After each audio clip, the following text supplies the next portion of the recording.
Hi, my name is Ilana Sabio, and today I will be recording and presenting my portion of my group project. So let's get started. So for our group, we decided to choose the topic of homeless youth and the juvenile justice system. More specifically, we focused on youth who are runaways who have left home and are around the ages of like 16 to 23, or youth who were kicked out of their homes and not allowed to come back, and both having involvement somehow in the juvenile justice system, whether it be arrests, policing, interactions with the police, just the whole nine. So for my part, I have definitions of important terms and the importance of the topic. I believe it's important for individuals and professionals alike to understand the terms that encompass this topic, to understand the importance of the topic. So we start off by we start off with the term homelessness. Homelessness is defined as a state of not having a home. More specifically, we look at homeless youth, which is our topic that we're focusing on. So there are three criteria for homeless youth to be considered homeless youth. One, they don't have a personal stable residence of their own. Number two, they're between 16 and 24 years of age. And number three, they're living independently without consistent parental, guardian, or familial support. Another term we see often within this field is street youth. And street youth is a term that we use when we talk about youth who reside on the streets for an extended period of time without using shelters or services. So these are youth who have run away or are homeless not by choice, and they live their lives on the streets. They prefer not to be in shelters. They prefer not to take advantage of certain services that are available to them. We also have runaways, which we talked about before. These are homeless youth under the age of 18 who have left their homes without permission from a parent or guardian, and they don't plan on coming back. And we also have a term that's not commonly used, but is also used within the field, because we think of this is probably one of the most common um, ideas we think of when we think of homeless youth. We think of kids who get kicked out of their homes, but there is a specific term for it, and it's called throwaways. So when we think of a throwaway, we know that's a child or a young adult who was kicked out of their home, displaced out of their homes by their guardians or their parents by force, and are not allowed to come back. So when we look past the definitions of terms used to describe these youth, we kind of go into more of terms that describe the circumstances in which they find themselves. So we have street victimization, which is the physical, sexual, and psychological abuse that is experienced while living on the streets by the youth. Then we have deviant subsistence strategies, which are selling drugs, shoplifting, robbing, burglary, prostitution, any kind of delinquency acts that a lot of youth from this population resort to. Then we have general strain theory, and this is a really important theory because this theory basically focuses on the issue of homelessness and victimization as key factors as why delinquency rates are so high within this population. We also look at the term we are also focusing on, which is juvenile justice system. And this is defined as the area of criminal law applicable to people who are not old enough, or youth who are not old enough to be held responsible for criminal acts. So they go to the juvenile justice system, where they deal with lawyers and judges who focus on kids their age. Then we have the Runaway and Homeless Youth Act. It's defined as local, public, and private organizations in all 50 states and territories were able to receive discretionary grants from the federal government for up to 3 years to deinstitutionalize status offenders and provide them with food, shelter, counseling, and other necessities through the Basic Center program.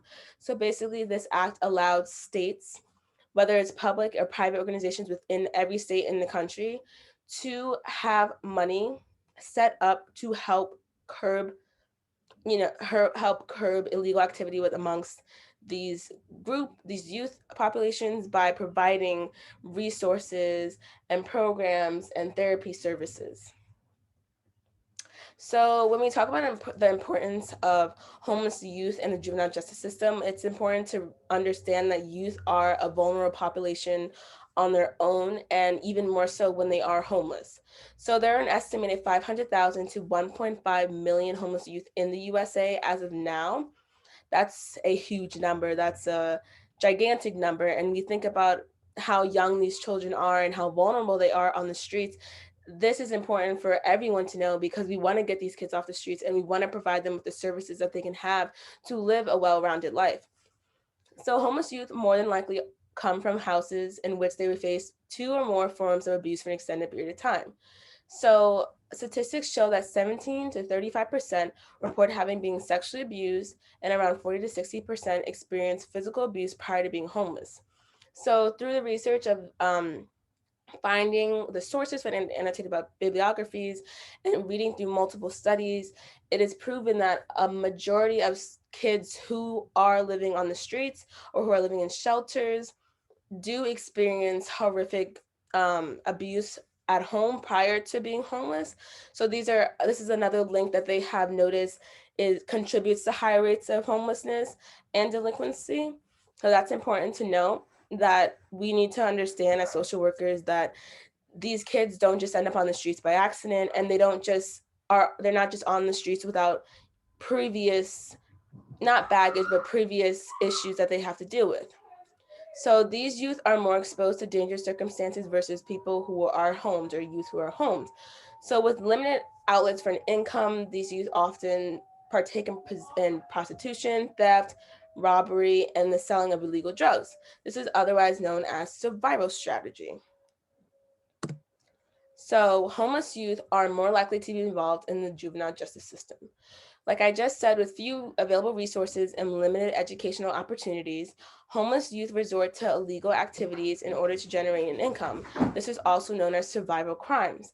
So when you don't have access to education, you can't go to school, you can't get a job, you can't go to college, have a career, you find yourself resorting to illegal activities to make quick cash.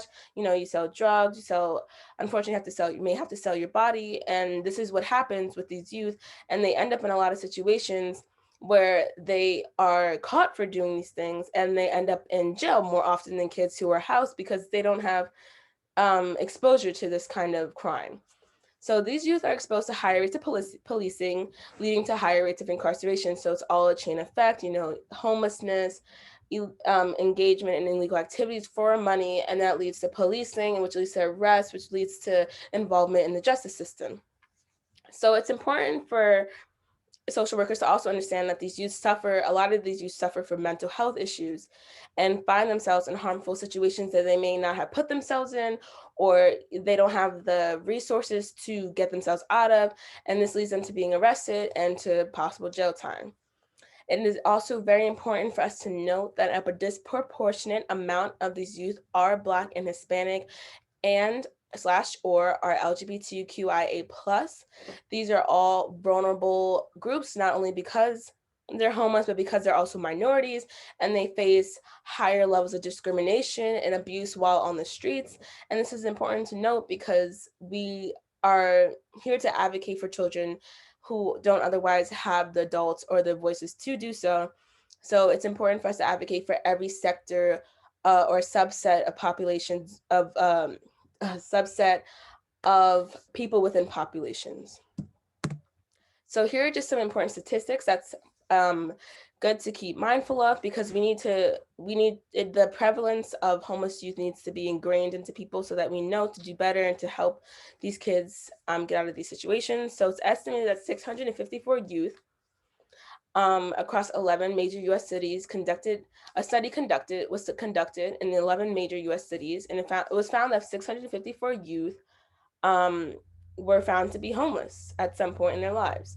So this study went further in to see kind of the numbers and the percentages of youth and their involvement in the juvenile justice system. So nearly 44% had reported that they stayed in jail, prison, or a juvenile detention center, which is nearly half.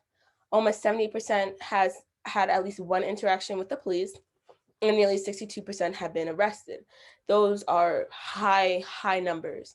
And it's important for us to know that these are kids, these are youth dealing with the criminal court system and how scary that must be, especially knowing their background. So this is important for us to know that these high rates must come down. So a recent study conducted by the University of Chicago's Chaplain Hill showed that among youth, that who had said they had experienced homeless, 46% have also been in juvenile detention, as compared to 15% of the general population. So obviously those statistics are way off. They're way off. They're, for the population of the whole United States, only 15% experience you know, time in prison, jail or detention facility, compared to 46% of children or young adults. It's very disproportionate, and that number should be lower. So in totality of this whole part of my presentation, I want to emphasize that we are aware of the terms, that the proper terms to use when referring to this population, because it is a sensitive population, and we need to be aware of how high the percentages are of children who are involved with the juvenile system, and how high the population of homeless children are. So hopefully by the end of this presentation, we all know a little bit more about the topic and are more inclined to fix the issue at hand. Thank you.